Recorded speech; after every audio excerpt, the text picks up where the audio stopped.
Hello, everybody. I'm just going to give it 1 second, make sure everyone gets admitted into this webinar, and then we will get started.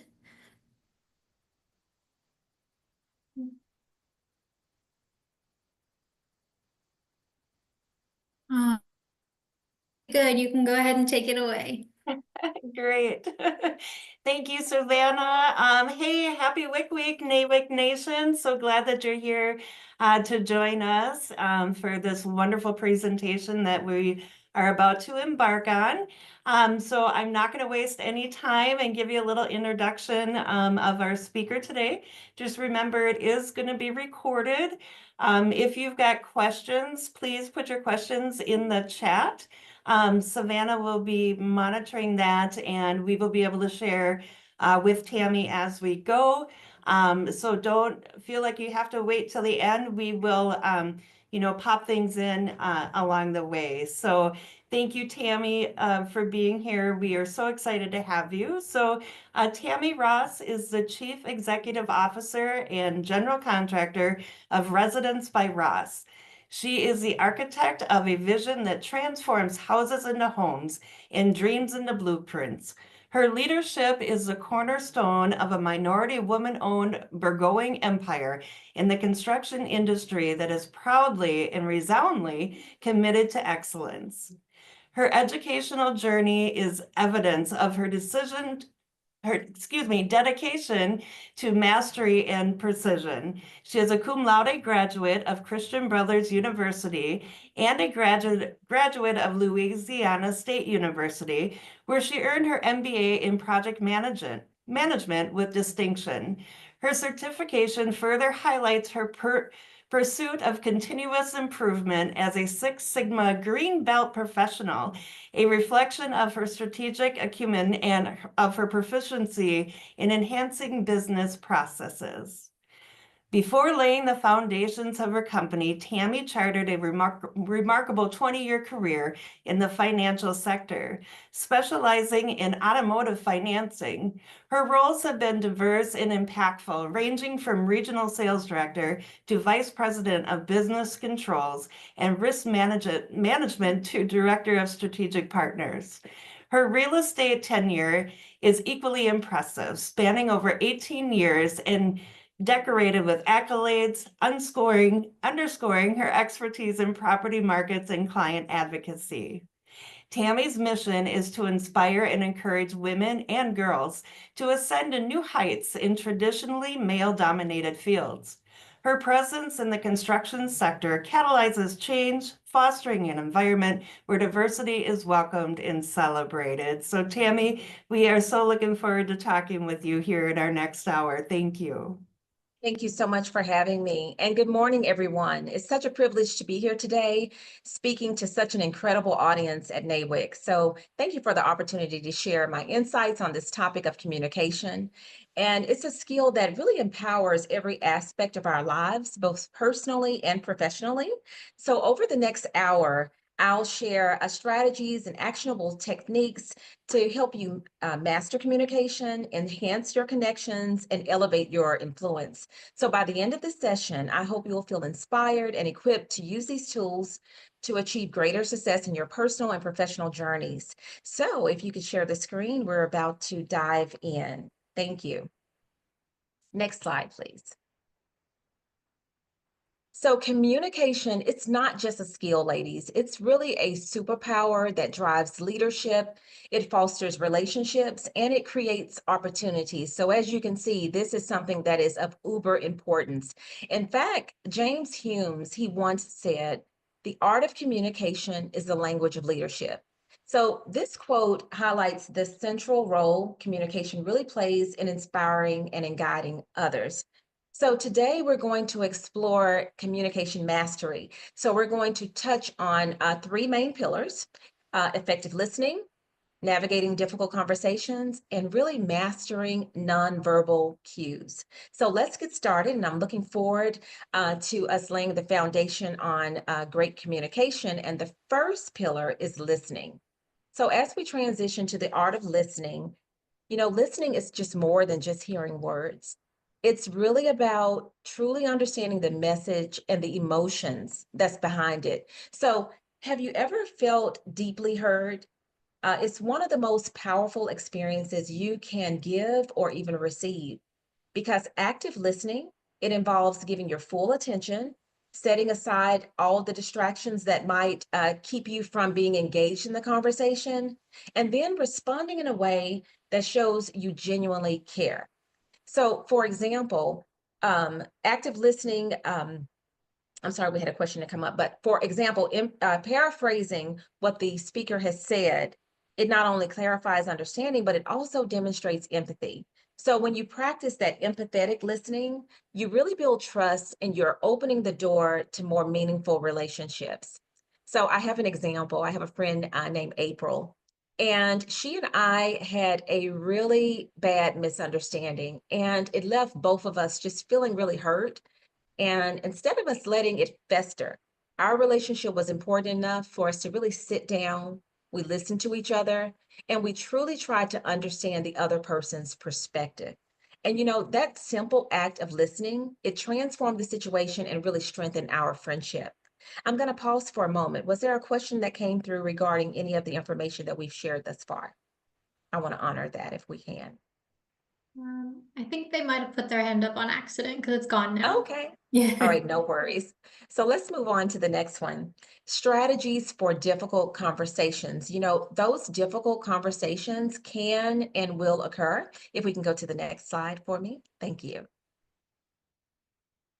Awesome. So these difficult conversations, they're really unavoidable, but they're also opportunities for growth if handled with care and strategy. But the key to having difficult conversation is preparation. um Preparation is key because before we have a tough conversation, we really need to take a moment and reflect on our goals. So what is it that you really want to achieve in having this conversation? And when you're thinking about that, you'll also determine, well, what's the best way to approach it? So one technique that I have found invaluable is to use I statements instead of you statements. So for example, instead of me saying, you never listen to me, you could really say, well, I feel unheard in our conversation. And just in hearing those two different approaches, didn't you feel a shift in your focus? It went from blame to expressing your perspective. And we all have our own perspectives. And so remaining calm is equally important. So when emotions run high, it's really easy to lose sight of the larger goal. But by managing your own emotions, you create a space for resolution. I like to call it going into the resolution room. So let me share an example of a challenging conversation I once had and how I applied these principles, and it led to a positive outcome. So I had a colleague, and this colleague was constantly missing deadlines, and we had a shared project. I felt really frustrated. We were both, there was a prime contractor, it was a general, and we were working together on this project. I really felt frustrated because I thought that they weren't pulling their weight. Have you ever had a situation like that happen? You're doing all the work, and both of you all are getting the credit, and you're exhausted, and they seem like they're just living their best life. Well, I didn't want to escalate the situation because I didn't want to damage our working relationship. And to the larger audience, I just felt like that's something that we needed to keep close to the chest and we just work it out ourselves. But before the conversation, I really reflected on what I really wanted. And what I really wanted was clarity on the situation. I wanted a way to move forward. I wanted us to be productive. So instead of me starting with the blame, I used I statements saying, I've been feeling overwhelmed because I've had to cover some of these deadlines that we discussed. Can we talk about how we can balance this better? And just with that approach, it really opened up positive dialogue. So my colleague explained that they were really struggling with some personal challenges that I just wasn't aware of. Because I stayed calm and I focused on the solutions, we were able to come up with a plan together and it strengthened our collaboration moving forward. But imagine had I came in making those blame statements and drawing the wrong conclusions. Because one of the things that I like to keep in mind is that in the absence of information, our mind creates stories. And those stories are not always accurate. So it's very important to stay calm, stay reflective, and honor the person, dignify them with a conversation. So as you can see, these difficult conversations can definitely open up the door for more opportunities. So let's move on to the next one. So did you know that research shows that up to 93% of communication is nonverbal? And it encompasses body language, our facial expressions, and our tone of voice. So imagine someone saying, "Ugh, I'm fine," arms crossed, looks like they have a bad attitude, avoiding the eye contact. Their body language really speaks louder than those words. So, to convey confidence, we really need to maintain an open posture, making consistent eye contact, and using gestures that reinforce our message. So, our tone of voice is another very powerful tool because it can completely change the meaning of a sentence. So, for example, consider how I didn't say, she stole the money, can imply different things depending on where the emphasis lies. So, let's take a moment to practice. Participate in a quick experiment with me. I'm going to show you a simple phrase, but I want you to interpret its meaning based only on how I say it and my body language. So in the chat, tell me what you're thinking when I said earlier, "Ugh, I'm fine," or "I'm fine." So first, I crossed my arms. My brow was furrowed. I had a flat tone in my voice, and it completely conveyed frustration. Exactly. You are not fine. I'm annoyed. I'm not fine. You didn't want to talk about it. Exactly. You all caught it. But in the second one, I'm fine. How are you? I'm giving you this warm smile. I'm leaning in slightly. I'm having an upbeat tone. So, and it's welcoming. Exactly. Exactly. I'm showing warmth. I'm being pleasant. And it's so much better that time. Exactly. So I really appreciate you all being able to be a part of that experiment because just in that simple 2-word sentence, "I'm fine," it conveyed so much. And those it also demonstrates how that nonverbal communication is more important than actually the words that's said. Because again, a person is allowed to create stories, they're able to add on, they're putting labels around what's being said because of the nonverbal communication. All right. So let's go to the next one. Great feed in the chat. Great job, everyone. So let's talk about integrating it all and communicating with confidence. Effective communication happens when we listen, when we use verbal and nonverbal skills, and they work together harmoniously. So to master this, we have to practice. Practice is so essential. So whether it's us role playing a challenging conversation, like in advance of having these difficult conversations, we can role play with our spouses, our friends, to kind of help us navigate that challenging conversation. And we can also monitor ourselves. I use in my book, I talk about emotional intelligence, and emotional intelligence shows itself in conversations because we need to pay attention to our tone, pay attention to our gestures, and every small improvement, it adds up over time. So don't be hard on yourself if you don't get it right the first time. Continue to practice, work through it, and embrace the feedback that you get from your peers and welcome suggestions. And also, you might need a mentor to kind of help you to use these as opportunities to grow. Because in our business, we're always going to have some form of conversations, and we want it to be a celebratory moment when we finish those, when we're like, "Girl, you got it that time. It was positive. You were able to express your point." We want those types of things. So as we wrap up the slide portion of this presentation, I'd like to leave you with this thought. Communication is a journey. It's not a destination. It's not about perfection. It's about connection. So every interaction is really an opportunity for us to improve and to make an impact. So I'm going to pause for a moment here and we can open it up for some discussions.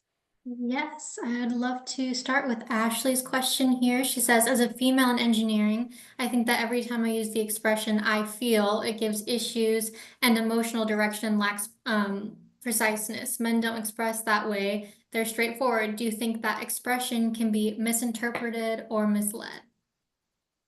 That's a very good question. And I think that we all have feelings, and that's something that we have to honor. And, men don't typically use that, but and it can be confusing. We have to know our audience and we have to know how it's going to be received. So oftentimes when we're having these conversations, it's not the first time that we're conversating with someone. So you kind of know it's important to read the audience. So as women, when we say, I feel misunderstood, as in the example of when I spoke to my friend April, we were both women, we both have feelings, and it's okay to have that femininity and to speak it. But you can change the words that you say depending upon the audience. So instead of saying, I feel, you could say, I'm confident if we are to move forward, we need to take this position. So it's all about framing how you want to convey that message. Good question. We're actually through with the slide. If you want to take it down, it's up to you. Yeah, there we go. Yeah, she says positive approach is the key. Absolutely. Exactly. Caitlin had said, I hate that women have to receive training like this and school our expressions and control our emotions because men don't have to worry about this. That is very true. And it's really good to really acknowledge that. I mean, that's what we have to do. And when you acknowledge it, you are now taking power. You're stepping into your power. You own the situation. And so much can be done with that emotional intelligence because I hate the stereotype that women are emotional, but I know for myself, I can be emotional. And certain conversations can drive that emotion to come out. So always keeping a pulse check of the emotions, knowing myself, being self-aware, and then regulating myself, all of those things make a tremendous difference. So you're right, men don't have to have these conversations as often as we do, but it is very powerful when we master communication. Because as we mentioned before, it's a skill set that once you master that skill set, the world is open to yours. It's up for you to take. Jane asked, you have examples of other approaches. Other approaches as far as saying instead of I feel, I believe is that so. what she's mentioned? Okay, so yes, you reframing it as we mentioned before, saying I am confident, I am certain. All of those words are very optimistic, but they're also very definitive. It's not showing a matter of doubting. It's a matter of I know this is the course that we're going to move forward, and I think that that's the course that you could possibly, that you can take confidently. Cynthia says, hello, what recommendation do you suggest when your communication is one thing and the receiver is interpreting it differently? Oh, that's a very good question. One thing to keep in mind is that you cannot control what other people think and how other people will feel or other people will take your message. So one of the things that you can do is, again, when you're knowing your audience and you're knowing who you're going to, if this person is known, because people really don't change their pattern. If the person is known to kind of take things the wrong way, then that empowers you to change your conversation. Also, when you're having it, ask them to give you feedback. Is what I'm saying resonating with you? What are your thoughts about what we've talked about thus far? And that gives you opportunities in real time to make sure that the information that you are sending out is being received the way that you want it to be. And you have an opportunity in that moment to make the needed corrections. Very good question. And Sharon added and said she's used, I've experienced it this way, as a way to explain it to somebody. That's a very good way to do that. I've experienced it this way. I'm gonna adopt that. Leslie says, honestly, women say, I'm sorry way too much. We need to find another thing to say, like, thanks for your patience. Exactly. And Mhm. that's something that I have talked about in several different sessions. We need to get away with saying, I'm sorry. And in my social media handles, I am Tammie Ross. And when I say that, it's such an empowering statement. When we say our names, I am Jody, all of those things, this is who I am. This is what encompasses all of me. And when we say, I'm sorry, think about how that registers when you're saying, I'm sorry. That's something that we don't want to give ourselves these negative images and these negative statements, because as we continue to say those are not positive affirmations. So I 100% agree. If it is a situation that requires you to acknowledge and to apologize, I apologize that you're experiencing this dilemma. That is not the intention.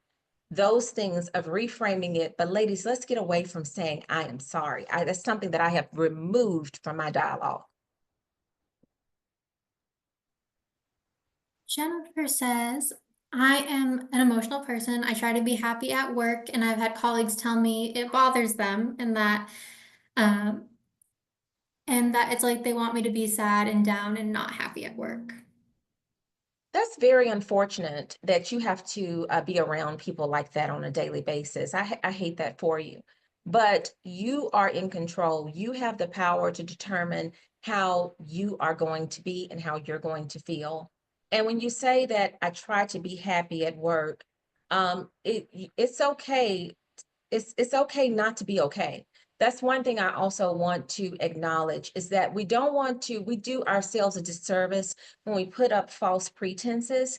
One of the things that I talk about in my book is protecting your mental space and taking care of the things that are making us unhappy, because ultimately we are responsible for our happiness. So you can keep bringing that sunshine if that's the way you feel, and if you're happy, always be you, because being you, only you can be you. And if you're happy every day, don't let anybody take that away from you. If you're not, find out what's not making you happy and fix it, because it starts with you. Absolutely. How do you recommend handling uncomfortable comments or situations working in this industry? I've been in some very awkward conversations due to comments made by men. Yes, that's microaggressions. And microaggressions very much exist within our industry. And so, one of the things that I do is try to deal with people according to knowledge. Again, people don't change how they are and that behavior. So, you're more than likely have been around these men in times past. So, I would be prepared to try to change the conversation, to shift the conversation. And for instance, if something negative or these microaggressions should occur, now if these microaggressions are directed towards you, you could simply say, what do you mean by that statement? You've mentioned that a number of times. I'd like to unpack that and see if we're on the same page, because how I'm receiving it is coming across negatively, and that might not be the way that you're trying to convey it. So can we unpack what you just said? Or you could say something along the way, these types of comments cause me to get into a negative and uncomfortable space. I'd like for us to redirect our attention to something else. Would that be okay with you? And you're getting their buy-in, you're honoring yourself, the uncomfortableness of the conversation, because we need to be able to speak openly and positively and redirect the focus. Yes, absolutely. We have tons of great questions here still coming We in. do. How can we distinguish between genuine respect and performative politeness in professional interactions, and what subtle prejudices might persist even in seemingly respectful conversations? That is a loaded question. So, respect is not going to always be given to us. So it's very important that we respect ourselves and honor ourselves. And for instance, when you say prejudiced thoughts and things may come up, we also have to recognize that all of us have unconscious biases. That's the way we're all wired. And when people's biases are being projected to us, then that is coming from a negative of ignorance, a space of ignorance from their part. It's coming from a space of lack of empathy. And we have to recognize in the times that we're living in, we might see a lot more of that. Because oftentimes when I talk, I really have to gauge my tone, how fast I talk, if my voice goes a little bit deeper, or if it raises. Because oftentimes we're like, why? I have been told so many times in my career, why are you so angry? And that falls into that stereotype of angry Black woman. But I don't give any type of attention to those things. I'm like, I'm not angry. I'm very passionate about what we're talking about, and turning it into that way. And I'm addressing what is not being said, that nonverbal cue. But at the same time, I'm dignifying myself, and I'm saying, and I'm able to speak up for myself, but in a very positive way where we can move forward. Because at the end of the day, if these people are we're working with, we have to learn how to work with them, because we cannot change their behavior, but we can manage how we respond to it. I hope that answers your question. Well, that's wonderful. We also have someone asking for some advice. We have a 45-year-old woman working in the construction industry, working in the admin side of the work. Been from such a harsh environment, my tone always is rough and is taken in a bad way. How do I work on that without being condescended or diminished? Well, number one, it's good that you acknowledge that your tone may be part of the problem, because when you are identifying that, you have an opportunity to change it. So it really goes back to that role playing that we were talking about, getting with a friend or getting with a communication coach to say, this is what's going on, giving them these examples so you can reframe how you're thinking about the situation and reframe how you are responding to it. One of the things that we have noticed in my research that I have found when researching communication for my book is that people have their own communication style, their own language. So once you're able to, especially in an admin role, you're more than likely seeing these people every single day. So really noticing, what responses you're getting from particular individuals, and specifically role play the one that really brings out and evokes this frustration in you. So I would really try to practice it, because by managing how you respond, you can also help to change the situation and enlighten the person on what's going on. And it's always a good idea, if you feel as if it is getting in the way of your happiness, your mental state, or keeping you from progressing in work, it's always a good idea to have a conversation about it. Pull them to the side. Say, hey, look, are you available for a cup of coffee? I'd like to pull up and talk to you.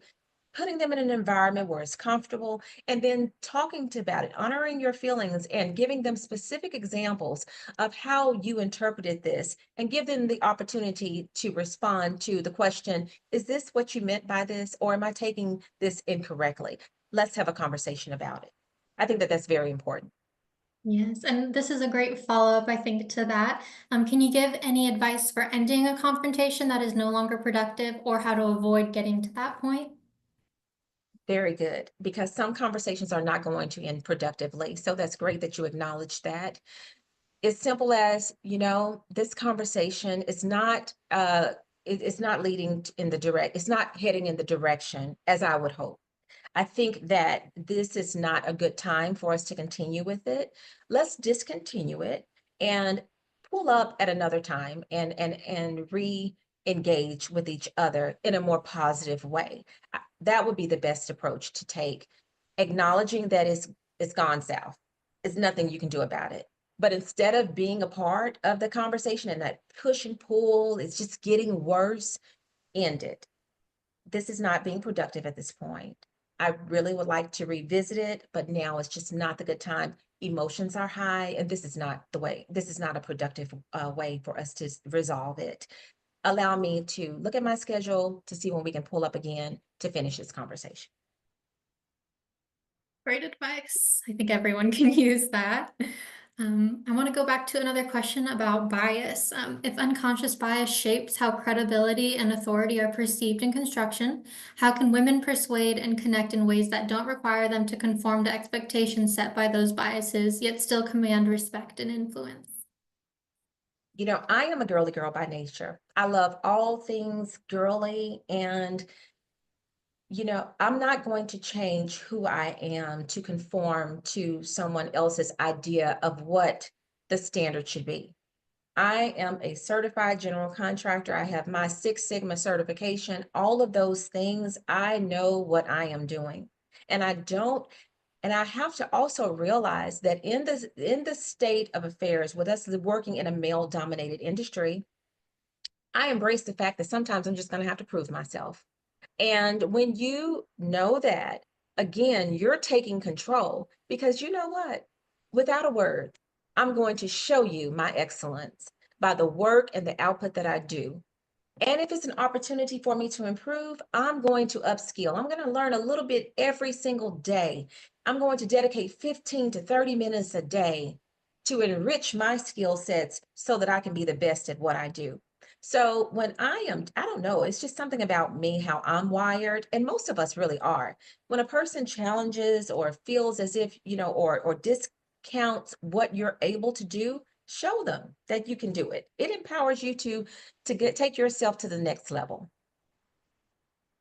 So, in regards to keeping our emotions in check, how do you do that when you are passionate or upset about something? It's not going to always be perfect. Sometimes things just going to get a little messy when emotions are there. But it's very good to really know who you are. I self-assess myself as very often to see, how is Tammie doing? How does this make me feel? What are my trigger points? And then by really becoming self-aware, then I can self-manage. And that goes into having a growth mindset. You are the CEO. You are in control of yourself. If you can't control anyone else, but you can control yourself. And the way that we do that is to study ourselves and manage who we are. And it really goes into our brand management. Because one of the things that we don't want to do is, oh my goodness, Tammie's just going to fly off the handle if you ask her a question. If she feels challenged, she's going to get upset. It's just not, it's unproductive when you're talking to her. We never want to do that. If we have identified that our emotions are going to run high, then take a deep breath, take a moment to respond, and silence is strength. Just in thinking about, just in that moment when I just took a little bit of a pause, I'm giving myself an opportunity to breathe in deeply, get oxygen to my brain, and then to release. And then I can respond. Try that. How do you navigate portraying confidence as a junior? I'm generally a nervous person and have difficulty balancing being humble and mindful of my experience, but not discounting my knowledge or diminishing myself. Oftentimes we diminish ourselves as women. We don't take credit for the work that we do. I know I spend years doing that, and I just really regret that, taking a smaller role. But, one of the things that I wish you all could see me in person, but one of the things that women do, we make ourselves small. If we're in a meeting, we kind of close ourselves up and we write notes. Do you see how I just reduced myself here? Okay, so what I like to do if I'm in a boardroom meeting and, I need to portray confidence, not only do we show confidence in our posture, raising our back, raising our shoulders and rolling them back. Having great posture is one thing, because all of a sudden my body language is projecting confidence opposed to me slumping down, right? Another thing that I do, I make myself look bigger, even when I need to lose 15 more pounds. But anyway, I will cross my legs and I will sit back and I will open myself up and I'll lean forward. All of these things make us appear to be confident, even when you are dying inside. Your body language can project confidence. You can put on a smile, give that eye contact, and people do not know that you're struggling with confidence in that moment. So first, try that with your body language, because body language is powerful. The second thing is that, I'm celebrate the successes. It doesn't have to be me, I, but celebrate the successes as a team.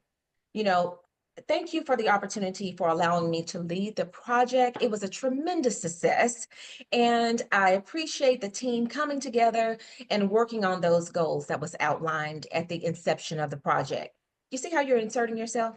You see how you're bringing in, hey, look, I did this too, or I'm the mastermind behind it without doing the me. So it's a fine balance, but it's one that's worth taking the effort to do it. And when we're doing our performance assessments, I had a team of 14 people at one point that worked directly for me when I was in the automotive industry. And it was 9 guys and the rest of them was ladies. When it was performance review times, the guys was like, I did this. It was as if I had a superhero working for me. They really projected everything that they did and put that out there. But I learned something very valuable from that, because on the other side, the ladies were like, I just achieved it, or this is an area of opportunity for me. They did not point out their celebrations, the things that they accomplished throughout the year. So one of the things to foster confidence is take a note of the things that you've done. Take a note of the things that you have accomplished and remind yourself of the things and the wins that you have had. And that will allow you to be more confident and be able to speak to it more. Awesome. I want to take a moment and give you your flowers. You're getting a lot of praise in the chat, and I wanted to read this Oh, one message that I think kind of sums up how everyone is feeling. I love your presence, voice, and your confidence. Thank you for being here to empower us today. thank So you. That thank you. means a lot. I hope that this is a good takeaway for you all. Absolutely. And then Precious, I saw you've had your hand up for a bit. You can go ahead and unmute yourself if you'd like to ask a question. Hi, Precious.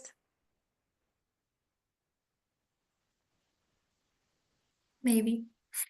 Sorry, If you're speaking, you're on mute. There you go. sorry. I wasn't aware that my hand was raised, but Oh, I did no. just go ahead and follow you on Instagram because it's so hard to find women and like minority women to follow and get that mentorship from. I actually just finished a women's in construction program with all women, minority women. So it's been amazing to come across someone that we can get great information from and learn from, who's in the industry already, to kind of guide us, because like we say, it's a minority men business. So it's like stepping into these rooms, how do we find that confidence? So I struggle with confidence, but I know that I can do it. But it's like, how do you prepare yourself to step into these type of rooms with men, I would say? That's a very good question, Precious. And when I got into auto, it was in 2007 when I got into the automotive industry. And most dealerships are owned by Caucasian men. And when I would come into there and show them how to finance their customers and things along those lines, I really felt, think about a dealership, all of these people around, most of them are men, and you're coming in there and you're telling them how to do their book of business. So I had those feelings of intimidation. But one of the things that I did was I really studied my product. I studied what I needed to know. I also studied what their jobs entailed and how I can bring value. And each time I came into those places and spaces, I brought value. But I definitely know how it feels, one, to be the only woman in the room, and two, to be the only minority.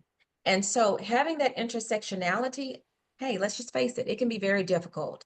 But you have to know what you bring. You have to know your stuff. We cannot come into those places, because I never want anyone to feel as if, oh, she's just here, because of, that she has this intersectionality. I want to be here because I have mastered my craft. I've studied it. I've gone to school for it. I've put in the work. So when you do that, it's automatically going to foster that sense of confidence. And when whatever area you're lacking, identify it and upskill.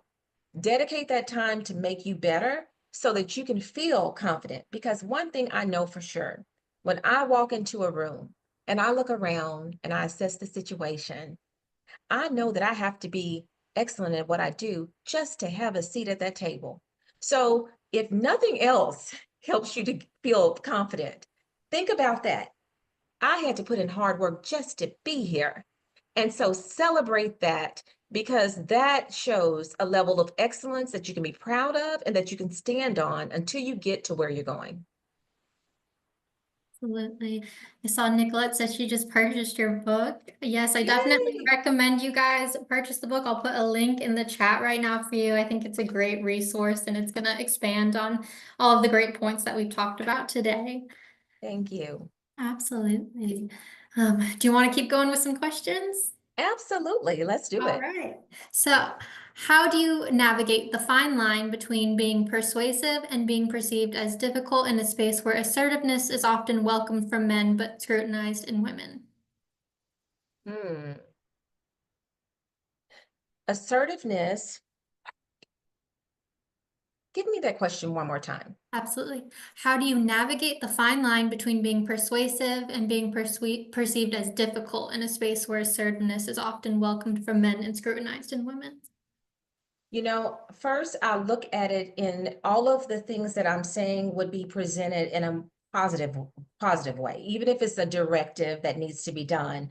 So like for instance, we need to finish this on time, we need to finish this project on time and within budget because of this. So having those if and then statements kind of helps you, because what happens is that you're providing the directive, you're being assertive, but you're also in a way getting people's buy-in by telling them what the result is going to be.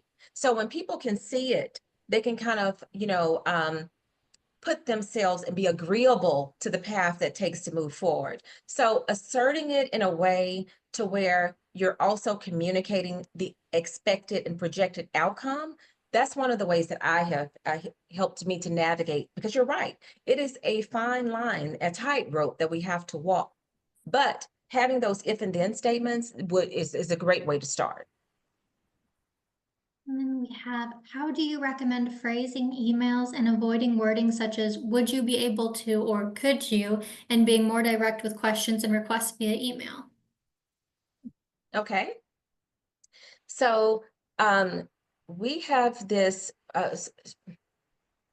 would you or could you say, we're working on this project and your expertise is needed in this area for us to provide this deliverable by such and such time.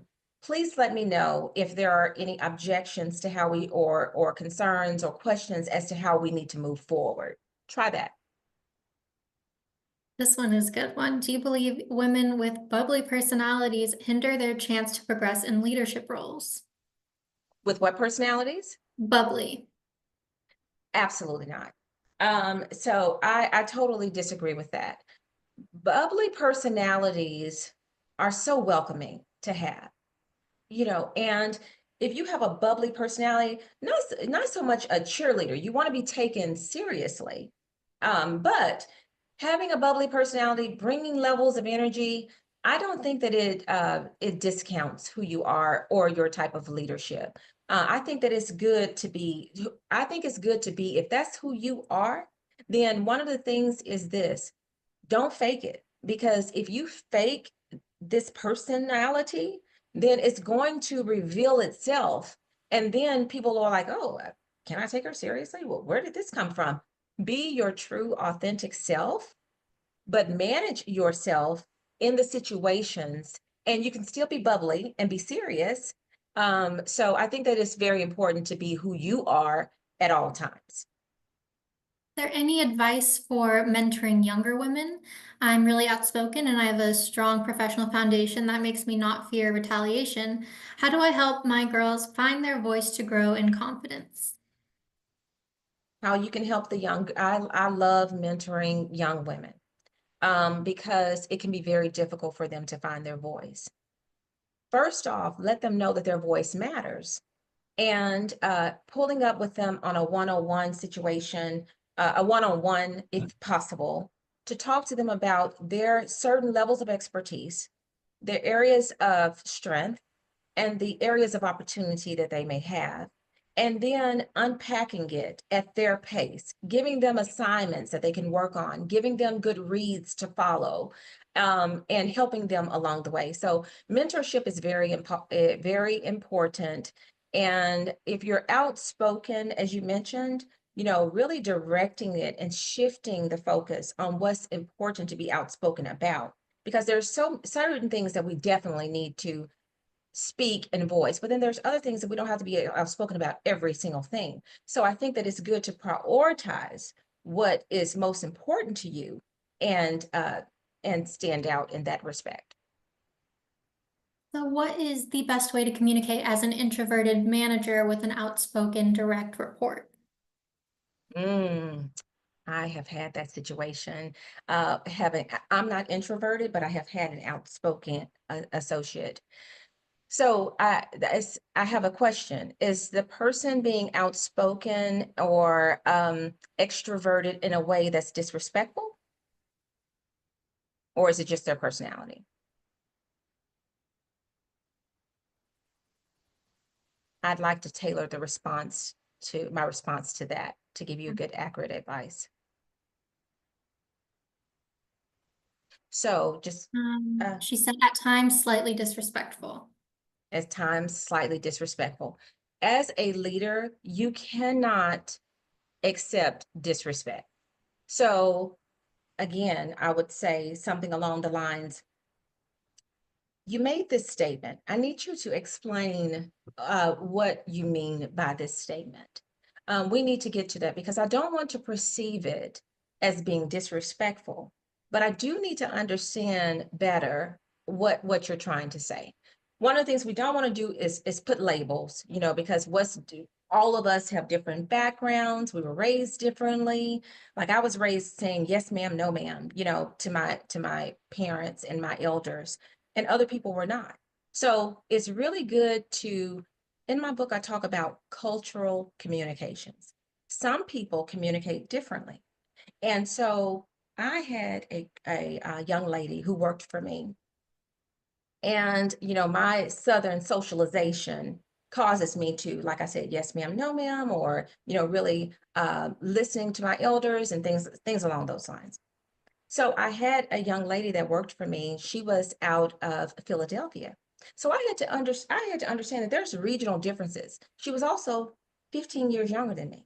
So her socialization is going to be very different from mine. But I felt like she was being disrespectful, especially in the view of others when we had like a Zoom calls and things like that pulled up as a team. So I flew up there and I scheduled a time to do a side by side with her. And I flew up there and I brought those things. I was like, let's talk about, these things that you've mentioned or these concerns that you have. I'd like for us to honor what you're saying, but I also want to make sure that what you're saying to me, I'm receiving it the way that you want to. It's not in a condescending manner because it's borderlining it. And I selected you to work, on my team. So I see your potential, but we do need to discuss how you are addressing the directives that I give to you.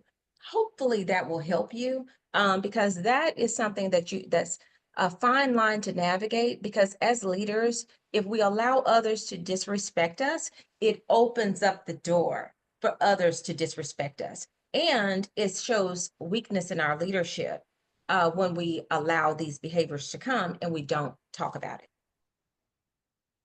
This is great because we're coming to an end. I'd like to leave this conversation with action items. So, if you were to recommend a few practical steps to take this new mentality we are taking from this chat into our everyday practices, what would those be? First off, practice, practice, practice. We'll never be perfect at communication. It's something that we'll always be striving to master, but I would practice it. That's the first thing I would do. The second thing I do is really get to know who you are, know your trigger points, and plan for conversations that might be triggering to you. And the third thing that I would do is to really read up on communication strategies that can help you to be successful, and put those examples, put those action items to work. Try them, because what works for me might not work for you.